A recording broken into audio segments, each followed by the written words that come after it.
جی الحمدللہ ہم ان کو خلیفہ راشد مانتے ہیں اور ان کے مخالفین کو خطا پر مانتے ہیں۔ البتہ اہل سنت میں دو رائے پائی جاتی ہیں۔ جو نارمل اہل سنت ہیں وہ تو کہتے ہیں کہ مخالفین کی غلطی اجتہادی ہے اور چونکہ وہ مجتہد تھے ان کو ایک اجر ملے گا اس خطا کے اوپر۔ اور جو ذرا دلیر قسم کے لوگ ہیں اہل سنت کے ہاں، جن کو پتہ ہے کہ یہ معاملہ کچھ اور تھا،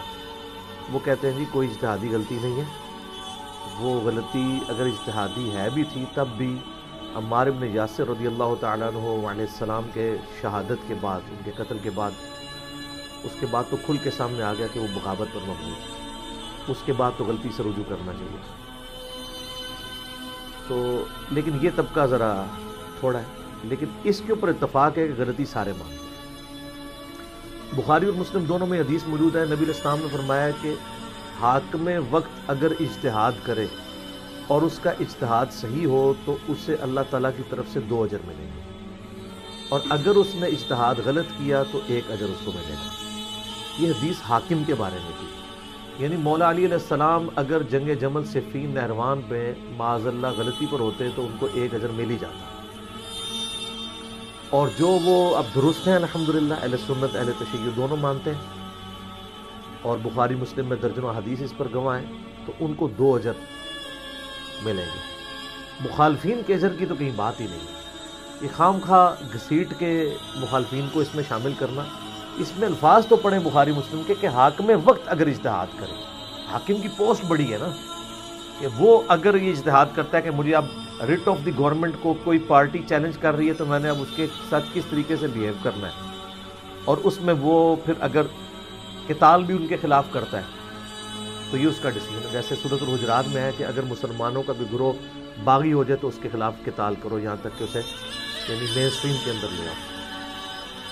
اس سورۃ الحجرات کی آیت کے تحت اہل سنت کی آپ تفسیر اٹھا کے دیکھ لیں تو وہ کہتے ہیں اس کی نمائندہ مثال سیدنا علی کی جنگیں ہیں، کیونکہ پہلے 3 خلفائے راشدین کی جنگیں جو ہیں وہ تو ان میں کوئی جنگ آپ کو مسلمانوں کے خلاف نہیں ملتی ہے۔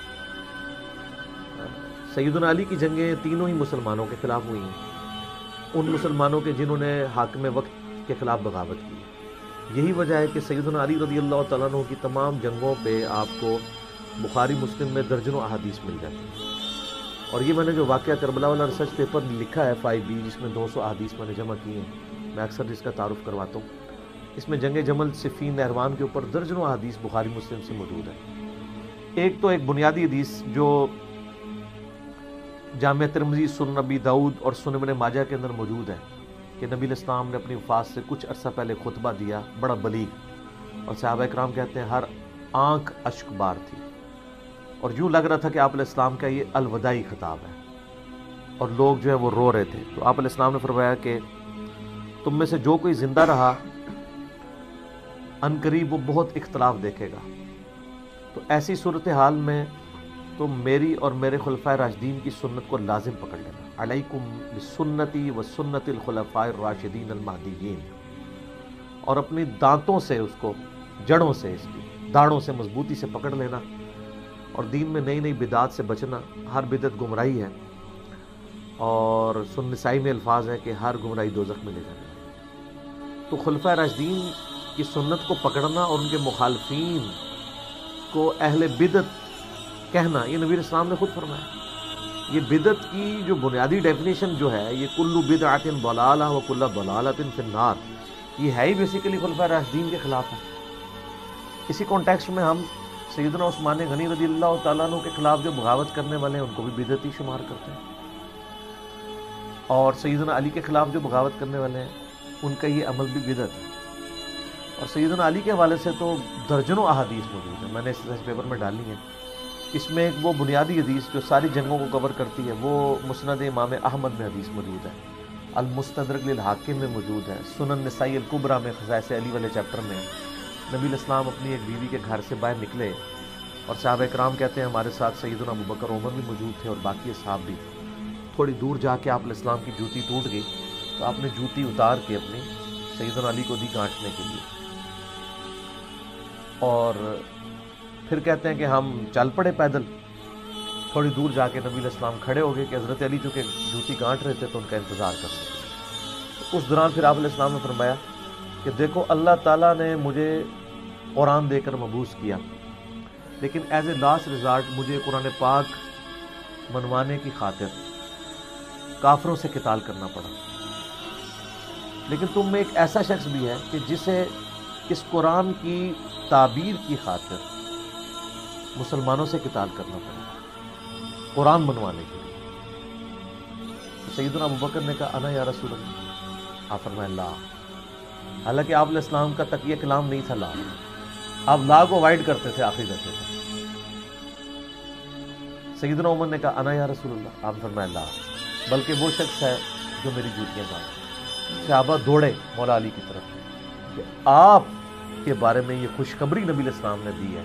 کہ آن دا بہاف آف پروفٹ آپ مسلمانوں کے خلاف قتال کریں گے، جس طرح کہ نبی علیہ السلام نے قرآن بنوانے کے لیے کافروں کے خلاف قتال کیا۔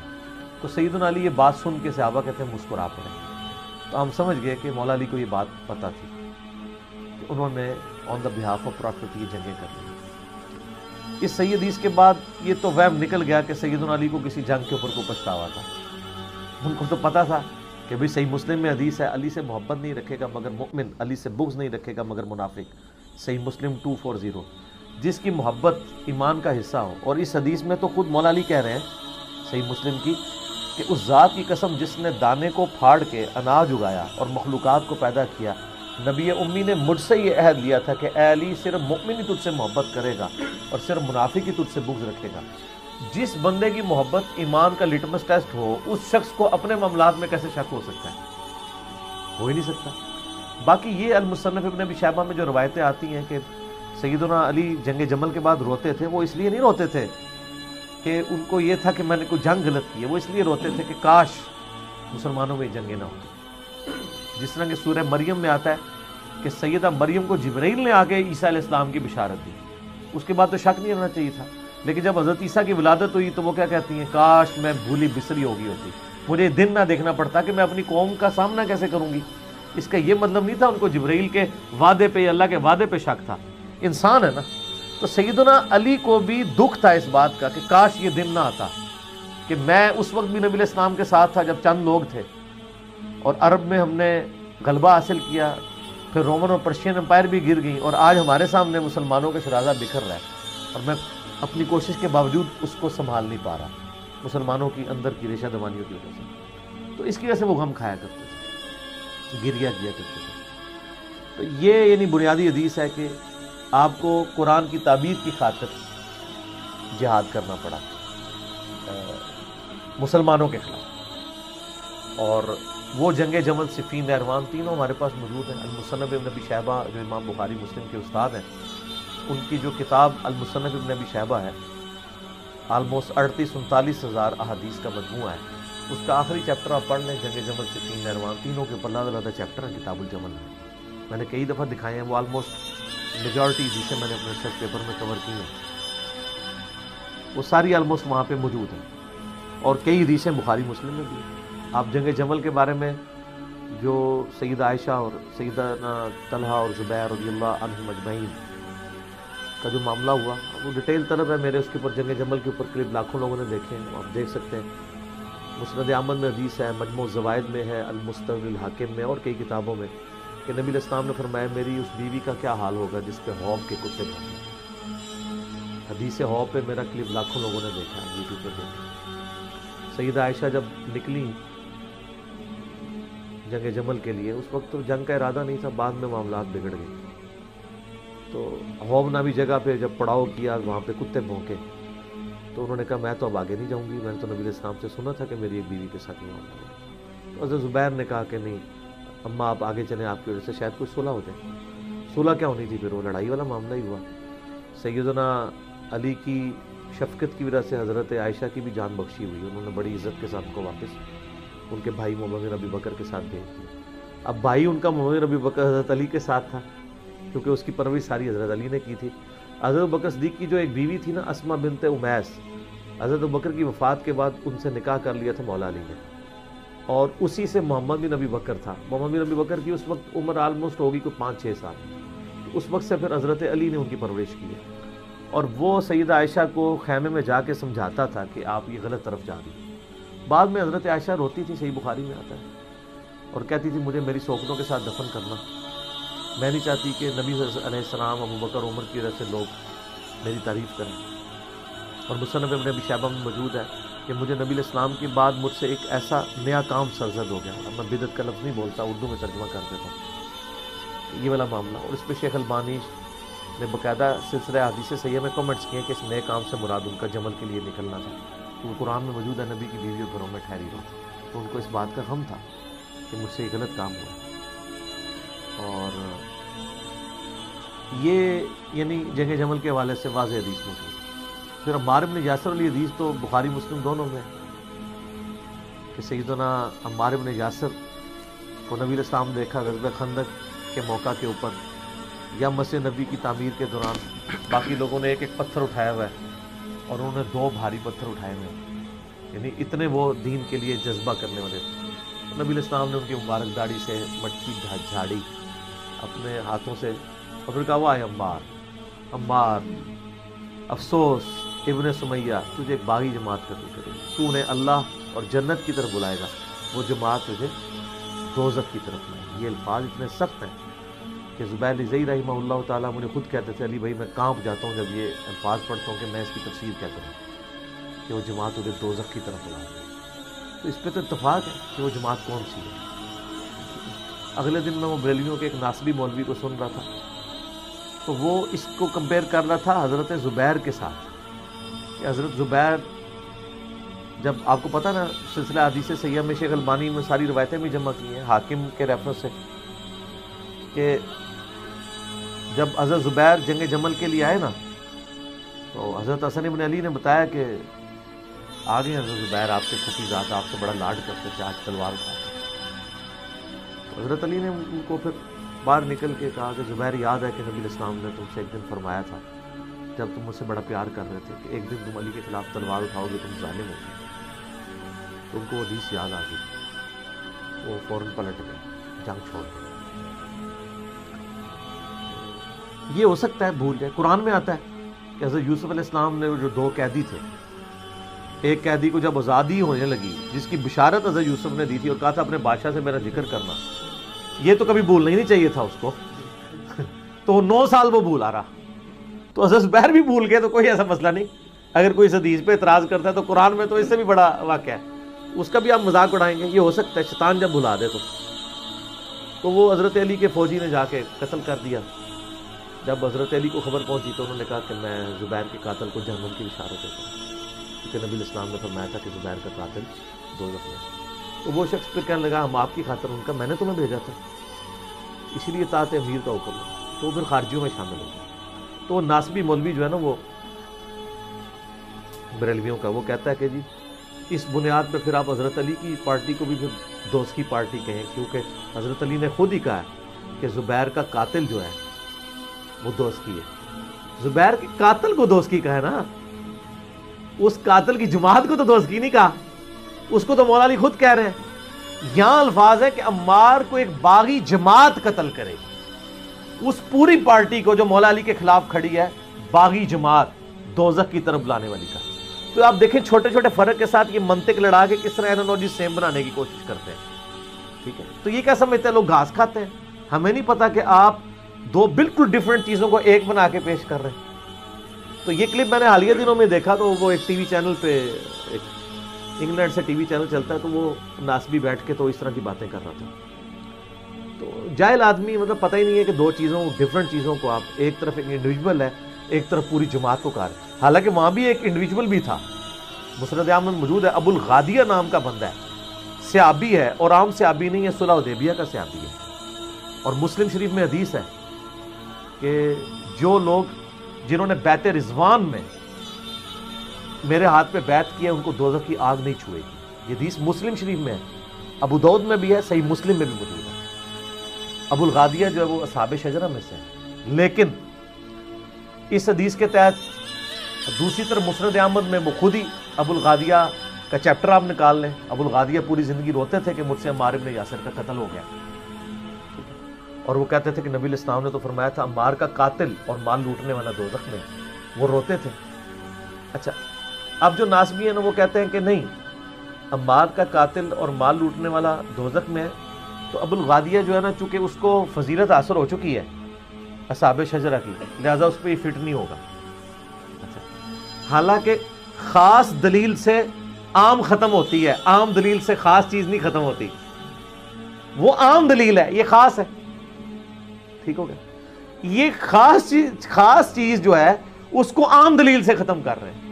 ویسے دوسری جگہ جو ہے نا، ان کو جب کہنا وَإِذَا قُرِئَ الْقُرْآنُ فَاسْتَمِعُوا لَهُ، تو کہتے ہیں یہ تو عام ہے، خاص یہ ہے لا صلاۃ لمن لم یقرأ بفاتحۃ الکتاب، تو کہتے ہیں اس سے وہ عام ختم ہوتا ہے۔ ادھر انہوں نے اپنے قانون ہی الٹ کر دیا ہے، عام چیز سے خاص ختم کر دیا ہے۔ ایون ابن حجر اسقلانی نے بھی کیا۔ شیخ البانی رحمہ اللہ جو محدث اعظم سعودیہ تھے، پھر سعودیہ سے بھی چلے گئے۔ محدث اعظم سعودیہ اس لیے کہا جاتا ہے کہ سعودیہ کا مفتی اعظم بن باز کہتا ہے کہ میں نے نیلی چھتری کے نیچے اس سے بڑا حدیث کا کوئی عالم نہیں دیکھا۔ اس وقت مدینہ یونیورسٹی میں، ام القرآن یونیورسٹی مکے کے اندر سارے استاد جتنے ہیں وہ سارے شاگرد ہیں شیخ البانی کے۔ تو شیخ البانی رحمہ اللہ نے پھر ابن حجر اسقلانی کے اوپر گرفت کیا، انہوں نے کہا کہ یہ بہت غلط اجتہاد آپ نے کیا ہے۔ جب نبی علیہ السلام اس کو کہہ رہے ہیں کہ مار کا قاتل اور مال لوٹنے والا دوزخ میں ہے، تو اب اصحاب شجرہ والی جو فضیلت ہے اس سے وہ باہر نکل گیا، کیونکہ یہ اسپیسیفائی ہو گیا نا، یہ خاص دلیل ہوگی، ٹھیک ہے؟ باقی وہ دوزخ میں ظاہر ہے ہمیشہ کے لیے نہیں رہیں گے، یہ تو ہم بات نہیں کریں گے۔ جس نے کلمہ پڑھا الٹیمیٹلی ایک دن اپنا عذاب بھگت کے جنت میں چلے جائے گا۔ لیکن ابو الغادیہ سے عابد بھی ہے، مسند ابو الغادیہ پورا چیپٹر ہے مسند امام احمد میں، اور وہ مسند ابو الغادیہ نکالیں تو اس میں یہی ساری حدیثیں ہیں، ان کی رونے کی اور یہ کرنے کرانے کی، 4-5 حدیثیں ہیں ٹوٹل، ٹھیک ہے، حدیث کی کتابوں میں۔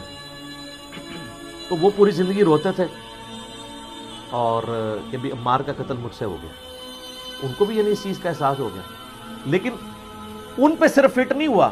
بخاری کی حدیث ہے 2812، عمار کو ایک باغی جماعت قتل کرے گی، حالانکہ قتل تو ایک بندے نے کیا ابو الغادیہ نے، اور وہ رو بھی رہا ہے کہ میں نے انڈیویجول نے کیا ہے، لیکن پوری جماعت کو رگڑے میں آ گئی ہے، اس لیے کہ وہ جماعت جو ہے نا اصل میں وہ ایک بغاوت کے اوپر ہے، ٹھیک ہو گیا نا، اس نے پورا سٹانس لیا ہوا ہے۔ اس لیے تو المصنف ابن ابی شیبہ میں موجود ہے نا کہ مولا علی کہتے ہیں جب ان سے اہل صفین کے بارے میں پوچھا گیا، میں نے اس پمفلٹ میں بھی ڈالا ہے، انہوں نے کہا میں امید کرتا ہوں کہ میرے ساتھی تو ہے ہی جنتی، کیونکہ انہوں نے خلیفہ راشد کی طرف سے قتال کیا اور شہید ہوئے، میں امید کرتا ہوں میرے مخالفین بھی جو ہے وہ اللہ تعالیٰ ان کو معاف کر دے گا جن کو ان کے سرگنا نے ورگلایا۔ پھر قیامت والے دن معاملہ اللہ کی بارگاہ میں میرے اور معاویہ کے درمیان طے پائے، ٹھیک ہے نا جی۔ یہ حصہ چھپا دیتے ہیں۔ یہاں پہ کچھ اہل حدیثوں نے نا یعنی حضرت علی کے مخالفین کے دفاع کے لیے کتابیں لکھی ہیں نا، تو وہ اتنا ہی لکھتے ہیں کہ دیکھیں حضرت علی تو خود کہہ رہے ہیں کہ میرے بھی جنتی ہیں، مخالفین بھی جنتی ہیں، آخری الفاظ نہیں نکالتے کہ پھر معاملہ میرا اور معاویہ کے درمیان طے پائے گا، ٹھیک ہے نا۔ یہ بھی حضرت علی کی اسیسمنٹ ہے، ہو سکتا ہے کہ صرف حضرت معاویہ والا معاملہ نہ ہو، باقیوں کا بھی ہو، یہ ان کی ایک امید ہے، انہوں نے کہا مجھے امید ہے، وہ تو اللہ نے فیصلہ کرنا نا، آخرت کا فیصلہ تو ہم یہاں بیٹھ کے نہیں دنیا میں کرتے ہیں۔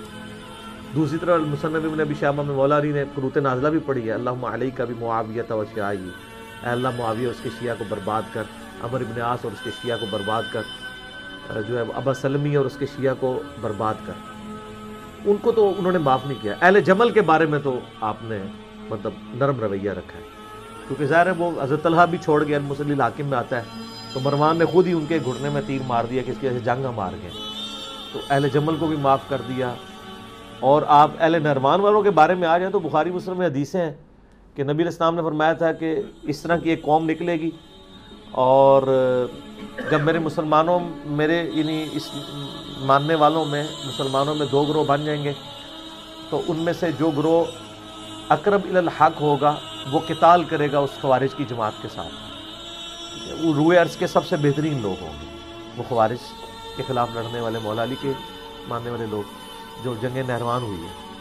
اب یہ اقرب الی الحق سے وہ پھر لیتے ہیں، کہتے ہیں جس سے پتہ چلا دوسرا بھی حق پہ ہے، نہ دوسرا حق پہ ہو تو بخاری کی وہ حدیث کہاں جائے گی کہ دوزخ کی طرف بلانے والی جماعت، باغی جماعت۔ اقرب الی الحق جو ہے یہ عربی کا سٹائل ہے، پھر میں نے اس پمفلٹ پہ باقاعدہ اس کا جواب دیا ہے کہ اس سٹائل کی یہ تو آیت ہے نا، سورہ آل عمران کی آیت نمبر 167 ہے، غزوہ احد کے موقع پر اللہ تعالیٰ نے منافقین کے لیے کہا کہ وہ اس وقت کفر کے زیادہ اقرب تھے ایمان کی نسبت، تو اس کا مطلب منافقین میں ایمان بھی تھا، نہیں، منافق تو ہوتا ہی کافر ہے. تو کہا اقرب، یہ اقرب کا مطلب حق والا اس کے تحت. اور سنن الکبریٰ البیہقی میں عمار بن یاسر نے فرمایا کہ اہل شام کو یہ نہ کہو کہ وہ کافر ہیں، بلکہ کہو کہ وہ فاسق ہیں اور ظالم ہیں، کافر ان کو. تو جنگ نہروان کے بارے میں بخاری مسلم میں تو بہت زیادہ حدیث ہیں کہ نبی علیہ السلام فرمایا میری امت کے بہترین لوگ ہوں گے جو خوارج کے خلاف قتال کریں گے. تو جمل، صفین، نہروان، یہ سب کی سب جنگیں جو ہے نا وہ ان پہ مولا علی کو حق میں مانا جاتا ہے. باقی رہا اجتہادی والا معاملہ، تو میں نے بتایا کہ دلیر لوگ جو ہیں وہ تو مانتے ہیں. میں نے مسند احمد سے حدیثیں پیش کی ہیں کہ امیر شام کے سامنے جب عمار بن یاسر کا سر لا کے رکھا گیا، انہوں نے ادھر بھی تعویل کر دی کہ ہم تو اس کے قاتل نہیں ہیں، نہ علی لے کے آتا تو نہ قتل ہوتا. پھر حضرت علی تک جب بات پہنچی، انہوں نے کہا پھر حمزہ کے قاتل نبی علیہ السلام ہے، نہ حمزہ کو لے کے جاتے تو انہوں نے قتل ہوتا. یہ پکی دی تھی، مولا علی بھی پکی دیتے سر. الزامی جواب، اینٹی وینم. تو یہ مطلب اس طرح کی لیم ایکسکیوزز اس زمانے میں لوگ پیش کرتے تھے.